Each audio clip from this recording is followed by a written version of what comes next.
welcome to Women's Wednesday, the first of many yet to come. We will be discussing all kinds of things that are women related issues, health, and women in general. Today, I just want to talk about Lori Vallow Daybell. This woman is something else. Those of you who are following this case know exactly what I'm talking about.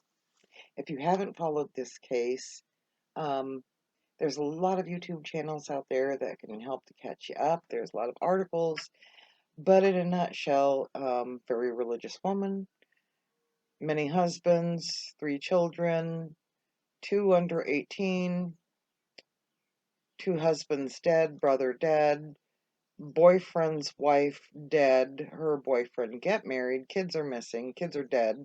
In his yard, they find the kids dead.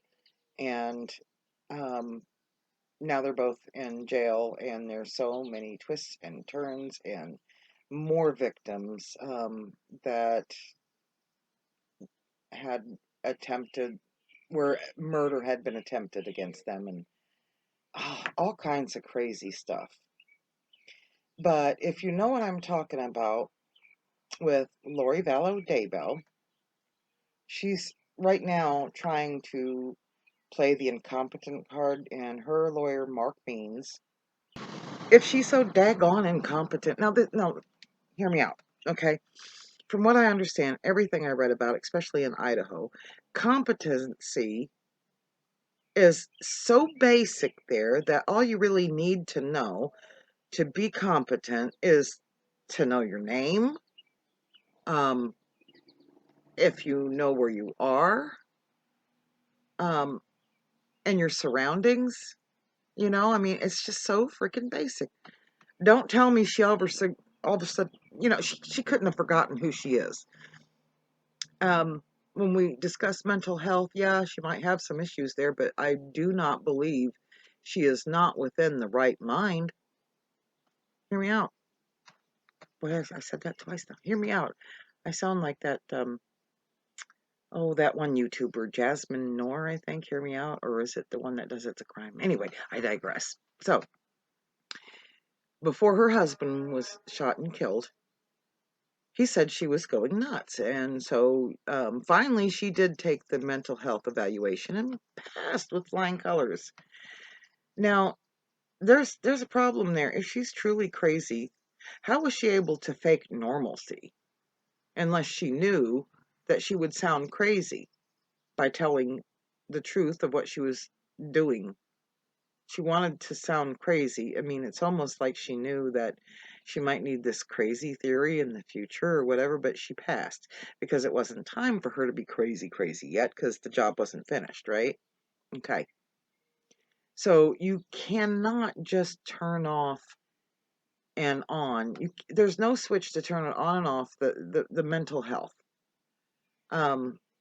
It can be controlled and turned off and on. But if you're truly mentally ill, how can you fake normal? I mean, this boggles my mind. I could be wrong. I'm not saying I'm right. If you know something about this, please, put it in the comments. Tell me, tag me to your own video or whatever. How is it possible for somebody with a true mental illness fake being normal? It just boggles my mind. Mark Means, you look like an idiot. And she's got you wrapped around that little finger. She knows how to manipulate. Yeah, it might be a big, high-profile case, and yeah, it's putting your name out there, but yeah, Laurel and Hardy got their name out there too. Yeah, I can be kind of mean that way towards people. I'm sorry, but that's who I am. I say it like it is, whatever's on my mind.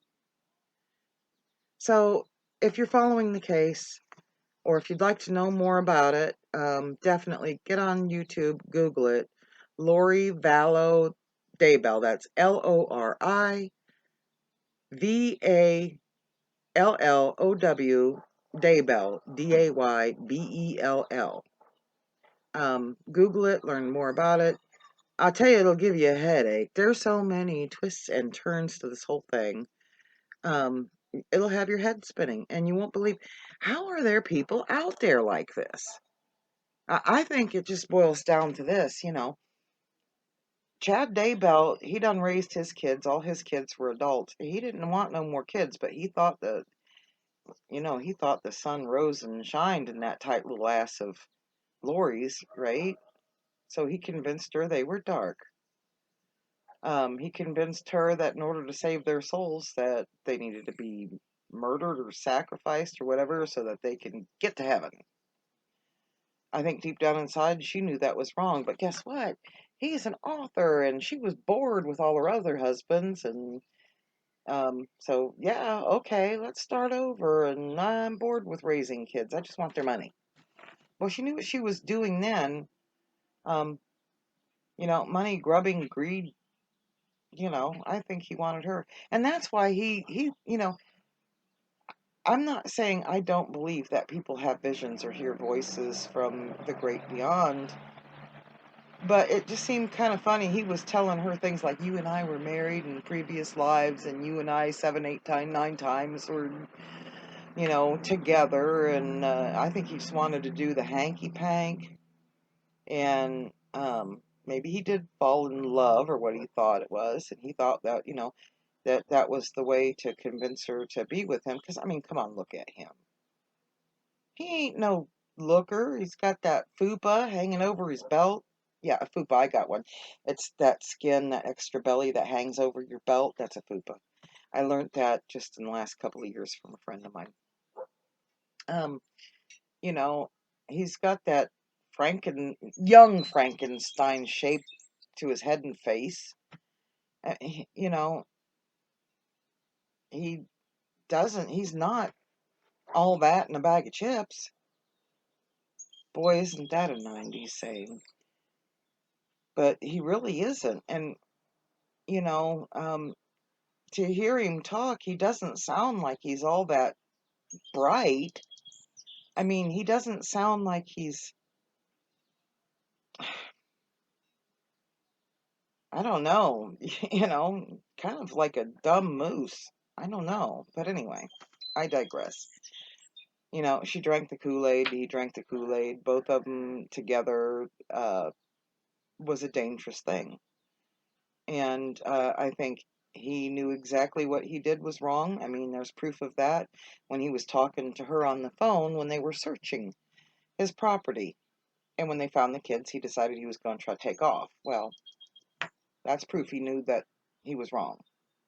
That's also proof that, he knew that the bodies were there and they would find him and he'd be in trouble. Ooh.